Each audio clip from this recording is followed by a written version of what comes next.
சங்கம் வைத்து தமிழ் வளர்த்த மாமதுரையில் மூக்கரு மண்டபம் என்கிற சேதுமதி மண்டபம் சொல்லும் மதுரையின் கதை பற்றி உங்களுக்கு தெரியுமா? வாருங்கள் இந்த பதிவில் பார்க்கலாம். மதுரை என்றாலே மீனாட்சி அம்மையோடு அழகர் ஆற்றில் இறங்கும் திருவிழாவும் நினைவுக்கு வந்துவிடும். 10 நாள் மதுரையே கொண்டாடி கழிக்கும் சித்திரை திருவிழாவில் 7ஆம் நாள் அனந்தராயர் மண்டபத்தில் இருந்து கிளம்பி சேதுபதி மண்டபத்தில் அழகர் இரவு தங்குவார். அங்கு இரவில் பூப்பல்லக்கு நடைபெறும்.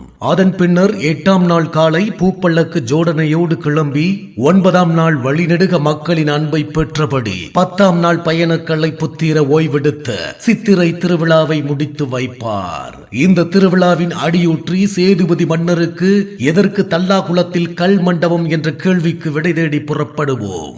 மதுரை மூதூர் மாநகரத்தின் கதை ஒன்று உங்களுக்கு தெரியுமா? பெண்களும் குழந்தைகளும் கூட மூக்கறுத்து கொல்லப்பட்ட கொடுமையான கதைதான் அந்த கதை. கற்பனைக்கும் எட்டாத வரலாற்று நிகழ்வுகள் மதுரை மண்ணில் நடந்திருக்கின்றன. ராமாயணத்தில் சூர்பனகையின் மூக்கை அறிந்த புராண கதை நம் எல்லோருக்கும் தெரியும். ஆனால் அப்படியான மிக கொடுமையான போர் ஒன்று தமிழக மண்ணில், அதுவும் மதுரை மண்ணில் 1659 நடந்தது.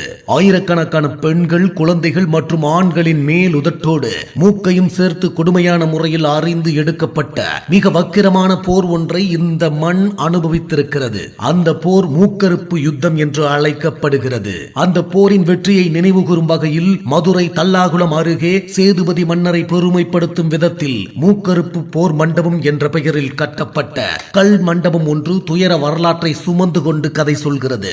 மதுரை மூதூர் நகரத்தின் கதையில் அழகர் திருவிழாவும் மன்னர் திருமலை நாயக்கரும் இல்லாமல் கதை சொல்ல முடியுமா? இந்த கதையும் இவர்களோடு பின்னி பிணைந்த ஒன்றுதான். 1623 திருமலை நாயக்கர் மதுரையில் அரியணை ஏறிய போது விஜயநகர பேரரசு வலிமை குன்றி இருந்தது. 1625 மைசூர் அரசனான சாமராஜ உடையாருக்கும் திருமலை நாயக்கருக்கும் போர் மூண்டது. திண்டுக்கல் வரை வந்த மைசூர் படையை திருமல நாயக்கரின் தளபதி ராமப்பையனும் கன்னிவாடி பாளையக்காரர் ரங்கண்ண நாயக்கரும் விரட்டி அடித்தனர். இந்த போருக்கு பின்னர் விஜயநகர அரசின் 3ஆம் ஸ்ரீரங்கன் காலத்தில் மைசூர் அரசனோடு சேர்ந்து மீண்டும் நாயக்கர் மேல் போர் தொடுத்தனர். இம்முறை செஞ்சி, தஞ்சை, மதுரை நாயக்கர்களின் கூட்டுப்படை பிஜப்பூர் சுல்தான் உதவியோடு விஜயநகர அரசை வீழ்த்தி சுதந்திர நாடாக மாற்றம் பெறுகிறது. இந்த 2 போரிலும் மைசூர் மன்னன் மதுரை நாயக்கர் படையிடம் பெரும் தோல்வியை சந்திக்கின்றனர். காலம் அப்படியே நகர்ந்து கொண்டிருக்கிறது.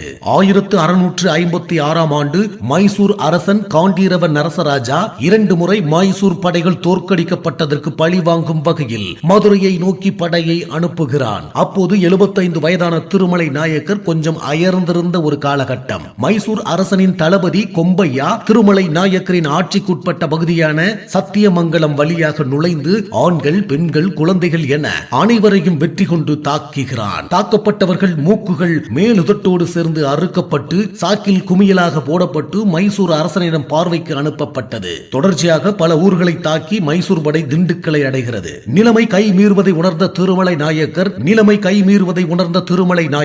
தம்முடைய மூத்த ராணியின் மூலம் ராமநாதபுரம் ரகுநாத சேதுபதி மன்னருக்கு உதவி கேட்டு கோரிக்கை வைக்கிறார். திருமலை நாயக்கரின் ஆட்சி தொடங்கிய காலத்தில் தம்முடைய முன்னோருடன் போர் நடந்ததும் 2 அரசுகளுக்கும் இடையே மிக நெருக்கமான உறவு இல்லாத போதிலும் மதுரை சீமையின் பொதுமக்கள் தாக்கப்பட போகும் அபாயத்தையும் விஜயநகர அரசோ மைசூர் அரசோ மதுரையில் நிலை பெற்றால் ராமநாதபுரம் நாடு என்ற சேது நாடு அவர்களோடு பெரும்போர் நடத்த வேண்டியிருக்கும் என்பதையும் ரகுநாத சேதுபதி மிகவும் உணர்ந்து கொண்டார். கண்ணிமைக்கும் நேரத்தில் என்பார்களே, அதை போல ஒரே நாளில் 25,000 போர் வீரர்களை திரட்டி மதுரை கோட்டைக்கு முன் அரணாக சுற்றி நின்றார்.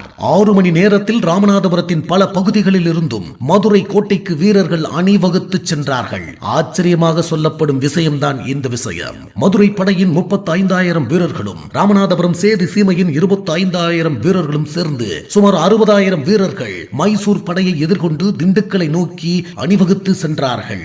மைசூரில் இருந்து கூடுதல் படை உதவி வேண்டும் என்ற தகவலை அனுப்பிவிட்டு மைசூர் தளபதி திண்டுக்கல் கோட்டைக்குள் ஒளிந்து கொண்டான். அதே நேரம் மதுரை படையில் இருந்த ஒரு தளபதிக்கு கையூட்டு கொடுத்து மதுரை படை சரணடைகிறது என பொய்யான தகவலை பரப்பி போர் தொடங்காமல் மைசூர் படையின் வரவுக்காக காலத்தையும் அந்த தளபதி தளபதி நீட்டித்துக் கொண்டே சென்றான். உண்மையை உணர்ந்த சேதுபதி படையினர் அத்தளபதியை நிலவரையில் அடைத்துவிட்டு மைசூர் படையின் மீது பாய்ந்து சென்றனர். இந்த நேரத்தில் மைசூரில் இருந்து கூடுதல் படையும் வந்து சேர்ந்தது. சுமார் 12,000 வீரர்கள் இருபக்கமும் கொல்லப்பட்ட நிலையில் மைசூர் வரை அவர்களை துரத்தி சென்று விரட்டி அடித்து சேதுபதியின் படை பொதுமக்களின் மூக்கை அறுத்த மைசூர் தளபதியான கும்பையாவின் மூக்கையும் கடுக்க நடிந்த காதையும் அறுத்துக் கொண்டு மதுரை வந்தார்கள்.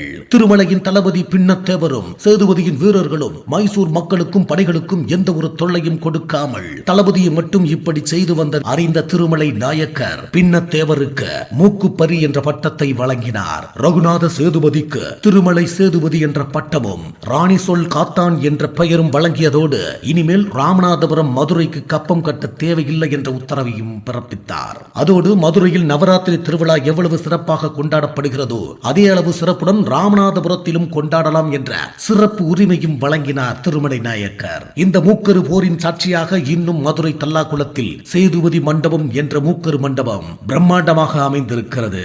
பேருந்தில் அல்லது பயணத்தில் கடந்து போகிற பொழுதில் மதுரை வரலாற்றின் அவலச்சுவை நிரம்பிய ஒரு முக்கிய பக்கமும் நம்மை கடந்து போகிறது என்பதை நாம் மறக்க வேண்டாம். மீண்டும் இது போன்ற வீடியோவில் சந்திப்போம். நன்றி, வணக்கம்.